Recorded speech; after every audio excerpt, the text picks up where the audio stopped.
باب نمبر 6۔ ایک نبی کی ضرورت۔ عبد المطلب حبل سے دعا نہیں کرتے تھے۔ انہوں نے اس وقت بھی حبل یا کسی اور بت سے مدد نہیں طلب کی جب کعبے پر ابرہہ نے فوج کشی کی تھی۔ اس افتاد پر تو کسی نے بھی مکہ میں دیوی دیوتاؤں کو نہیں پکارا۔ وہ ہمیشہ اللہ سے دعا کرتے تھے۔ تاہم معاویوں کا عطیہ حبل نامی بت بیت اللہ کے اندر نصب تو تھا ہی، اور قریش کے نزدیک برکت کے مادی اور حجری پیکر کی حیثیت رکھتا تھا، جس کی موجودگی روح کو متاثر کرنے والے ایک عنصر کا درجہ رکھتی تھی۔ پورے جزیرہ عرب میں کم تر درجے کے معبد بھی بکھرے ہوئے تھے۔ ان میں ان کے پرستاروں کے زعم کے مطابق خدا کی 3 بیٹیوں کا معبد سب سے اہم تھا۔ یہ 3 بیٹیاں لات، عزا اور منات تھیں۔ عبد المطلب کو ایام طفولیت ہی سے منات سے عقیدت و احترام کے جذبات وابستہ رکھنے کی تربیت ملی تھی۔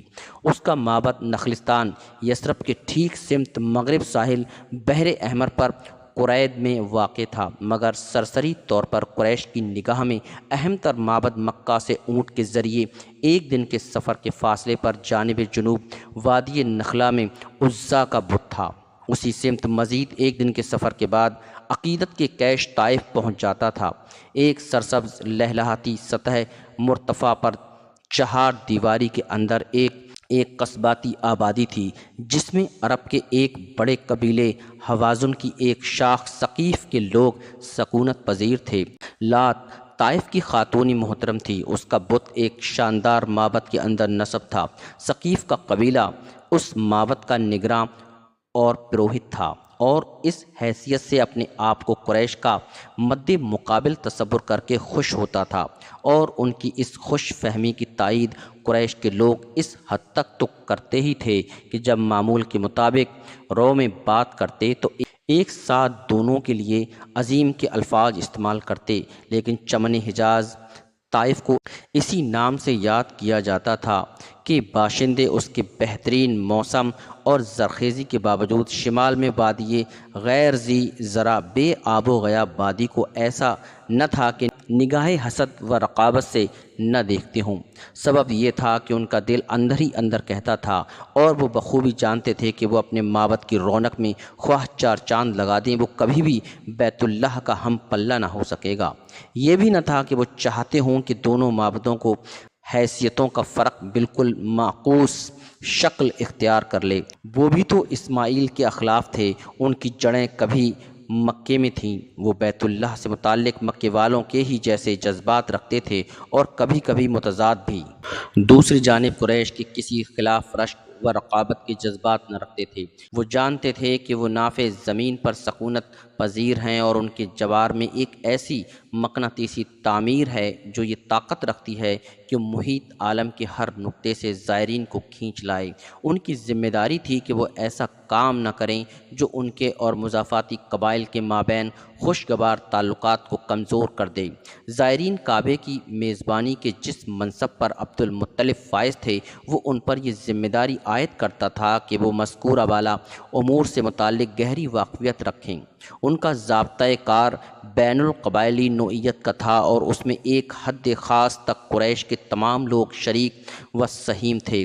سب کے لیے لازم تھا کہ زائرین کے ساتھ ان کا برتاؤ ایسا ہو کہ وہ اپنے آپ کو مکہ میں اجنبی نہ محسوس کریں، بلکہ ان کا احساس یہ ہو کہ مکے کی جانب ان کا سفر گھر سے گھر کی جانب سفر ہے، نیز ان کے خیر مقدم کا مطلب اس کا خیر مقدم ہے جس کی وہ پرستش کرتے ہیں۔ بنابراین ان اصنام کے احترام و عقیدت میں ہرگز کوئی کوتاہی سرزد نہ ہونی چاہیے جو زائرین اپنے ساتھ لائیں۔ بتوں کے انسانی زندگی پر اثر انداز اور فعال ہونے کا یقین اور ان کو ماننے کا جواز اور سند محض روایت اور معمول تھا، یعنی ان کے آباء و اجداد یہی کرتے آئے تھے۔ بائیں ہمہ عبد المطلب کے لیے اللہ ایک عظیم حقیقت تھا، اور بلا شبہ وہ حوازن، خزاع، قریش اور عرب کے دیگر قبائل کے اپنے معاصرین کے مقابلے میں دین ابراہیم سے قریب تر تھے۔ تاہم کچھ لوگ تھے، اور ایسے لوگ ہمیشہ سے تھے، جو ابراہیمی عبادت کی تمام تر اصلیت کو پائندہ اور استوار رکھے ہوئے تھے۔ وہی تھے جو اس حقیقت کا شعور رکھتے تھے کہ بت پرستی یا شرک کا روایت سے دور کا بھی علاقہ نہیں، وہ ایک جدت ہے، ایک خطرہ جس کا تدارک ہونا چاہیے، لیکن اس حقیقت تک رسائی کے لیے تاریخ پر ایک طویل المیعاد نگاہ درکار تھی۔ یہ حنفا انہوں نے اپنے لیے یہی لقب انتخاب کیا تھا۔ بتوں سے کوئی سروکار نہ رکھتے تھے، وہ مکے میں ان کی موجودگی کو الحاد و آلودگی قرار دیتے تھے۔ ان کے اس طرز فکر اور اس کے سلسلے میں کسی سمجھوتے سے انکار اور اکثر و بیشتر صاف گوئی نے انہیں مکی سماج کی آخری صفوں میں کھڑا کر دیا تھا، جہاں کچھ ان کی شخصیت اور کچھ اس بات کے فرق کے ساتھ کہ ان کا خاندان ان کو تحفظ دیتا ہے یا نہیں، ان کا احترام کیا جاتا تھا یا انہیں گوارا کر لیا جاتا تھا یا ان کے ساتھ بدسلوکی ہوتی تھی۔ چار حنفاء سے عبد المطلب کی رسم ورا تھی، ان میں سے ایک جن کا نام ورقہ تھا اور جن کو نسبتاً زیادہ عزت و احترام سے دیکھا جاتا تھا۔ عبد المطلب کے یک جدی رشتہ دار قبیلہ اسد کے نوفل کے بیٹے تھے۔ ورقہ عیسائی ہو گئے تھے اور اس علاقے کے عیسائیوں کا عقیدہ تھا کہ ایک نبی کی بعثت کا زمانہ قریب آ لگا ہے۔ یہ عقیدہ بہت عام نہ رہا ہو، لیکن مشرقی چرچ کے دو ایک لائق احترام عہدیدار نیز ستارہ بین کاہن اس کی تائید اور حمایت کرتے تھے۔ جہاں تک یہودیوں کا تعلق ہے، جن کے لیے اس کا قائل ہونا آسان تر تھا، کیونکہ انبیاء کا سلسلہ مسیح علیہ السلام پر ختم ہو چکا تھا اور مدت سے کوئی نبی نہیں آیا تھا۔ ایک نبی کا انتظار کرنے کے بارے میں تقریباً وہ سب کے سب متفق تھے۔ ان کے ربی اور دانش مند انہیں یقین دلاتے تھے کہ ایک نبی بس آنے ہی والا ہے۔ اس کی آمد سے متعلق بیشتر علامات جن کی پیشین گوئی ہو چکی تھی، ظاہر ہو چکی تھی۔ یہ ربی یہودیوں کو یہ بھی یقین دلاتے تھے کہ آنے والا نبی یہودی ہی ہوگا، کیونکہ وہی برگزیدہ امت ہیں۔ عیسائی اور ورقہ ان میں سے ایک تھے، اس مسئلے میں اپنے شکوک رکھتے تھے۔ انہیں کوئی وجہ نظر نہ آتی تھی کہ آخر وہ نبی قبائل عرب میں سے کیوں نہ ہو۔ یہودیوں سے بڑھ کر عربوں کو ایک نبی کی حاجت تھی۔ یہودی کم از کم اس حد تک تو دین ابراہیم کے پیرو تھے کہ ان کے یہاں بت نہ تھا اور وہ خدائے واحد کے پرستار تھے، اور ایک نبی کے سوا کون تھا جو عرب کے بادی نشینوں کو معبودان باطل کی پرستش سے نجات دلا سکتا تھا۔ کعبے کے گرد ایک وسیع دائرے میں اس سے کچھ ہی فاصلے پر 360 بت نصب تھے۔ مزید برآں مکے کے تقریباً ہر گھر کا ایک دیوتا ہوتا تھا۔ بت بڑا ہو یا چھوٹا، خانگی زندگی میں مرکزی حیثیت رکھتا تھا۔ گھر سے کہیں باہر جانا ہو تو پہلے اس سے برکت حاصل کی جاتی تھی اور واپس آ کر پہلے یہی عمل دہرایا جاتا تھا۔ یہ رواج مکہ کے ساتھ مخصوص نہ تھا، عرب کے بیشتر حصے میں عام تھا۔ یہ صحیح ہے کہ کچھ عرب عیسائی فرقوں کی جانب جنوب یمن میں اور شمال کی سمت شام کی سرحدوں پر مستقل آبادیاں تھیں، لیکن اندرون عرب کے باشندوں نے اپنے ان ہم نسل قبائل سے کوئی اثر قبول نہیں کیا تھا۔ قریبی زمانے میں خدا نے درمیان میں آ کر بحر متوسط اور یورپ کے وسیع علاقے کا حلیہ بدل کر رکھ دیا تھا، مگر تقریباً 600 سال کی طویل مدت میں اس غیر متمدن کافر سماج کو جو مکے کی عبادت گاہ کے گرد سکونت پذیر تھا، اس نے عملی طور پر بالکل متاثر نہ کیا تھا۔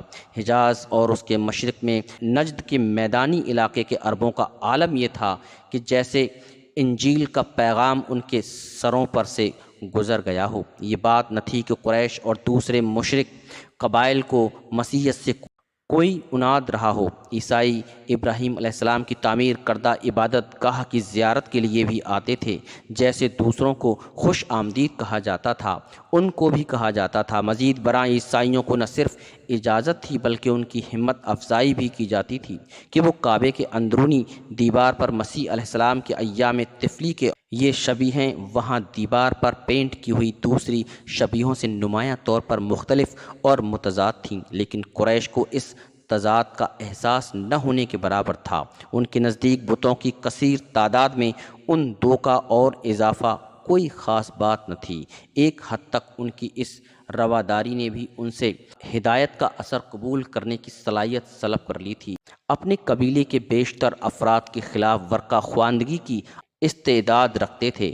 انہوں نے اپنے طور پر صحائف اور دینیات کا مطالعہ بھی کیا تھا، اس لیے وہ یہ دیکھنے کی اہلیت رکھتے تھے کہ مسیح علیہ السلام کے مواعید میں سے ایک میں جس کی تعمیر عیسائی یہ کرتے تھے کہ اس میں پینٹیکوسٹ کے معجزے کی جانب اشارہ کیا گیا ہے، چند اجزاء ایسے موجود ہیں جو اس معجزے کے چوکھٹے میں ٹھیک نہیں بیٹھتے، اس لیے ناگزیر ہے کہ یہ سمجھا جائے کہ وہ کسی اور بات کا اشارہ کرتے ہیں۔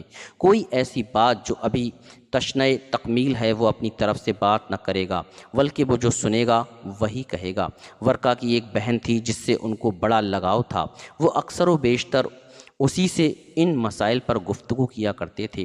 وہ ان کی باتوں سے اتنا متاثر تھیں کہ ایک نبی کی آمد کا خیال ہمہ وقت اس کے دماغ میں گردش کرتا رہتا تھا۔ وہ سوچا کرتی تھی کیا ایسا نہیں ہو سکتا کہ وہ آنے والا نہ ہو بلکہ آ چکا ہو، ہمارے درمیان موجود ہو۔ عبداللہ کے عوض 100 اونٹوں کی قربانی ہو گئی تو عبد المطلب نے فیصلہ کیا کہ اپنے نجات یافتہ بیٹے کے لیے شریک حیات تلاش کریں۔ کچھ سوچ بچار کے بعد ان کی نظر انتخاب آمنہ پر ٹک گئی۔ وہب سے قدیم رشتہ داری بھی تھی، وہ قصی کے بھائی زہرہ کا پوتا تھا۔ وہب زہرہ کے قبیلے کا سردار تھا، چند سال قبل اس کا انتقال ہو چکا تھا، اس لیے اب آمنہ اس کے بھائی وہیب کی سرپرستی میں تھی جو وہب کا جانشین قرار پایا تھا اور اب قبیلے کا سردار تھا۔ خود وہیب کی بھی ایک بیٹی تھی اور وہ شادی کے قابل ہو چکی تھی، اس کا نام ہالہ تھا۔ عبد المطلب اپنے بیٹے کا رشتہ آمنہ سے طے کر چکے تو انہوں نے خواہش کی کہ ہالہ کو ان کی زوجیت میں دے دیا جائے۔ وہیب نے دوسری تجویز سے بھی اتفاق کر لیا اور بیک وقت دونوں شادیوں کے انتظامات کر لیے گئے۔ تاریخ مقررہ پر عبد المطلب نے بیٹے کا ہاتھ پکڑا اور باپ بیٹے ایک ساتھ بنی زہرہ کی قیام گاہ کی طرف چل پڑے۔ راہ میں انہیں بنی اسد کی بستی سے گزرنا تھا اور ہوا یہ کہ برقا کی بہن اپنے گھر کے دروازے پر کھڑی، شاید بالارادہ ہی باپ بیٹی کو شادی کے لیے جاتے دیکھنے ہی کی خاطر، کیونکہ اس شاندار شادی کا بڑا چرچا تھا اور ہر کوئی اس سے باخبر تھا۔ عبد المطلب کی عمر تو اب 70 سال ہو چکی تھی، لیکن سن و سال کو دیکھتے ہوئے ان کی عمر بہت کم معلوم ہوتی تھی۔ باپ بیٹے دھیمی چال سے آگے بڑھ رہے تھے، ان کے فطری جمال و وقار نے موقع و محل کی سنجیدگی سے مل کر فی الواقع ایک پرکشش منظر پیش کر دیا تھا، لیکن جب وہ آگے بڑھے اور ورقا کی بہن کے گھر کے سامنے سے گزرے تو اس کی نگاہ نسبتاً کم عمر شخص پر جم کر رہ گئی۔ حسن و جمال کے لحاظ سے عبداللہ اپنے زمانے کے لیے یوسف تھے۔ قریش کے معمر ترین مرد اور عورت یاد نہ کر پاتے تھے کہ ان جیسا خوبرو نوجوان انہوں نے پہلے کبھی دیکھا ہو۔ اس وقت ان کی عمر 25 سال تھی، گفوان شباب کا عالم تھا۔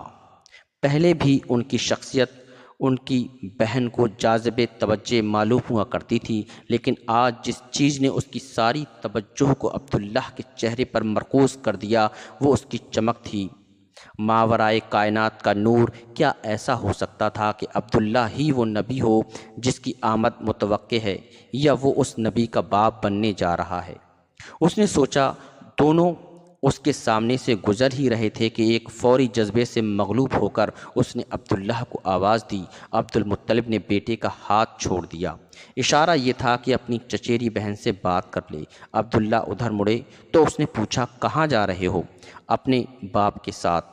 جواب اتنا مختصر تھا، اس لیے نہیں کہ وہ کم گو اور خاموش تھے، بلکہ اس لیے کہ وہ جانتے تھے کہ اس کو معلوم ہے کہ وہ کہاں اور کیوں جا رہے ہیں۔ مجھ ہی سے شادی کر لو، ابھی اور یہیں، اور تم کو اتنے اونٹ مل جائیں گے جتنے قربان کر کے تمہاری گلو خلاصی ہوئی ہے۔ میں اپنے باپ کے ساتھ ہوں، میں انہیں چھوڑ نہیں سکتا، ان کی مرضی کے خلاف نہیں کر سکتا، عبداللہ نے جواب دیا۔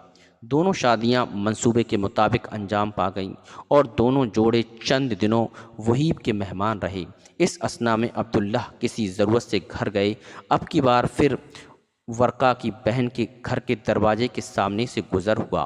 اس نے ان کے چہرے کو ایسے تلاش و تفتیش کے انداز میں دیکھا کہ وہ چلتے چلتے رک گئے۔ انہوں نے سمجھا کہ وہ کچھ کہنے ہی جا رہی ہے۔ جب وہ خاموش رہی تو انہوں نے کہا، کل جو تم نے بات کہی تھی آج کیوں نہیں کہتی ہو؟